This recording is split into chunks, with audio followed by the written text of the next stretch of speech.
Okay, so this is what Santa Anna does. It's a two-pronged approach, and things happen at a different time. Um, the first thing that happens is Santa Anna sends his brother-in-law, General Cos, COS, uh, into from Matamoros, which of course today is where the border between Mexico and the United States is. Matamoros is just on the other side of the river from Brazzaville. So there are some Mexican troops, or the Mexican National Army in Matamoros, and under the command of General Cos, Santa Anna's brother-in-law. And Santa Anna is able to get these troops into Mexican Texas very quickly. And again, the reason he's doing this, it's a reaction to the capture of the Anahuac Fort by William Barrett Travis.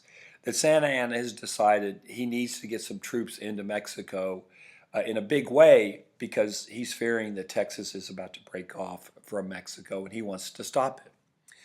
So that's the first thing that happens. So General Cos comes up uh, from northeastern Mexico, and ultimately, after some maneuvers and some fighting that I'm not going to go into too much detail about for this course, General Cos occupies San Antonio.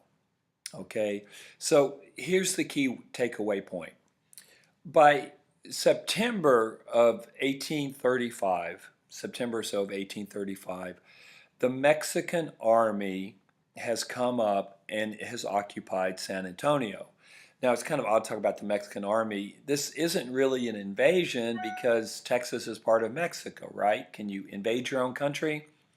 Well, I guess it depends on your perspective.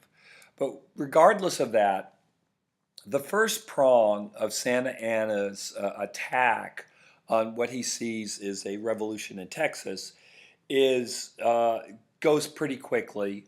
And by the fall of 1835, his brother-in-law, General Cos, has occupied San Antonio. So San Antonio is occupied by the Mexican army pretty quickly. Now, on the other hand, the second prong of Santa Anna's attack on Mexican Texas is he is going to lead a massive army of 4 to 5,000 soldiers from central Mexico into Mexican Texas. So this is the second prong, and it's a much more it has a lot more power behind it. So Santa Anna is going to march a large army of Mexican soldiers through Eagle Pass, from central Mexico, through Eagle Pass, through Laredo, in through San Antonio, into Mexican Texas to suppress what he feels is a brewing rebellion. And the problem for him is logistics. It's going to take him a while to pull together this army, to train this army, to equip this army, and then to march it into Texas. So his army doesn't really get into Mexican Texas until January or February of 1836.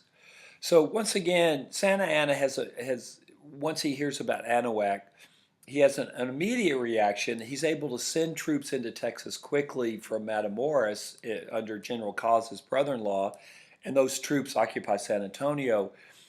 But much more slowly, Santa Anna is equipping a large army, which is going to take him 6 or 7 or 8 months to get to Mexico because they have to march from central Mexico, San Luis Potosi. And this is the army that's going to go into Mexico, and that's really going to be the center of the Texas Revolution. So note in your mind that there's kind of a delay. Santa Anna doesn't get to Texas until early 1836, largely because of logistical reasons and also because of the distance that this army has to travel. This much more powerful army has to travel. Now, the Texans realize by the fall of 1835, they realize that there has to be a break with Mexico. So the fall of 1835 is when the Texas Revolution begins. The first important action in the Texas Revolution happens in October Again, I really apologize. I hope this isn't too painful for you guys. It's probably worse for you than it is for me, to be honest. On October 2nd, 1835, there was the Battle of Gonzales. And this is the first official skirmish of the Texas Revolution. This is the famous Come and Take It battle. And what happened is General Cos in San Antonio had sent some troops down to Gonzales to take back some cannon that earlier the Mexican government had given to the settlers of Gonzales to protect them from Indian attacks. And General Cos is thinking, well, you know what? Maybe we want these cannon back. So he sends a small number of Mexican soldiers to take back these cannon. But the settlers in Gonzales refuse to give the cannon back. There's a fight. At this point, there's a very, very famous flag that's flown. It's the Come and Take It flag. See if I can find it real quick here, which has become, actually, it's very interesting. It's become politicized in the discourse today. Like, look at this. There's a Come and Take It, a machine gun, Come and Take It. It just, as a historian, it's just, I think this is a kind of a closer image of the original Come and Take It flag. But anyway, so in Come and Take It, what that means is come and take the cannon. Long story short, the Mexicans that are sent to get the cannon at Gonzales don't get the cannon. There's a brief skirmish. Some Mexicans are killed. And the small number of Mexican soldiers that have been sent to Gonzales to recapture these cannon, they go back to San Antonio without the cannon. So the first official skirmish of the Texas Revolution. The next important event in the Texas Revolution is the capture of Goliad. Goliad, La Bahia, the mission that had been built for the Karankawa in that area, that falls to the Texans in about a week after Gonzales. And that's a significant area. Remember, there were only 3 Spanish communities that survived the Spanish era: San Antonio, Gonzales, and Nacogdoches, right?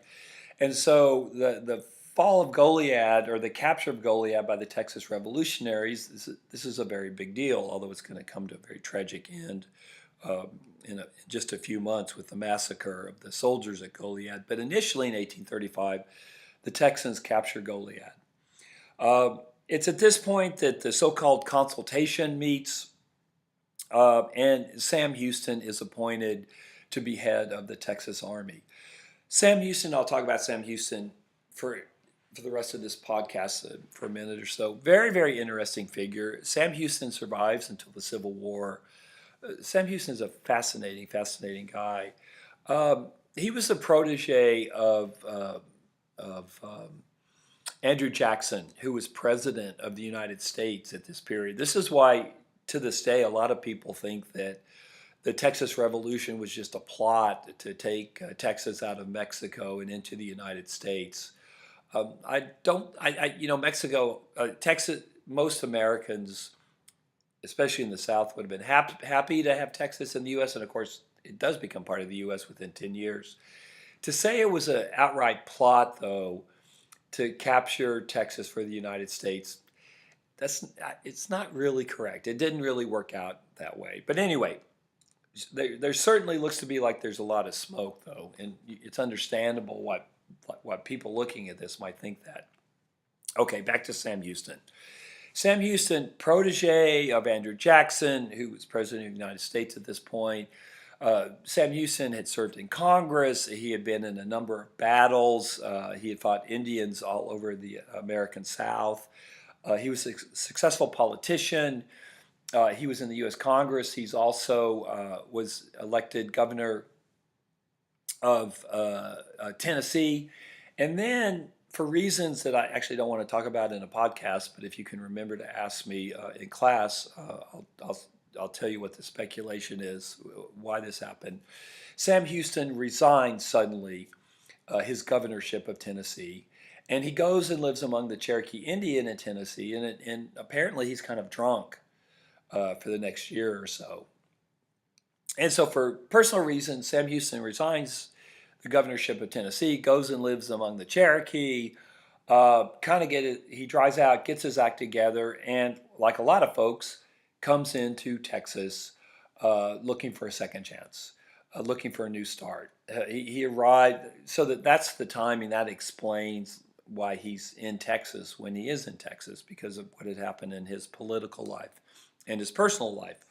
So Sam Houston, because he's a very significant figure and everyone knew him, and he's an experienced officer, he is appointed the head of the Texas Revolutionary Army.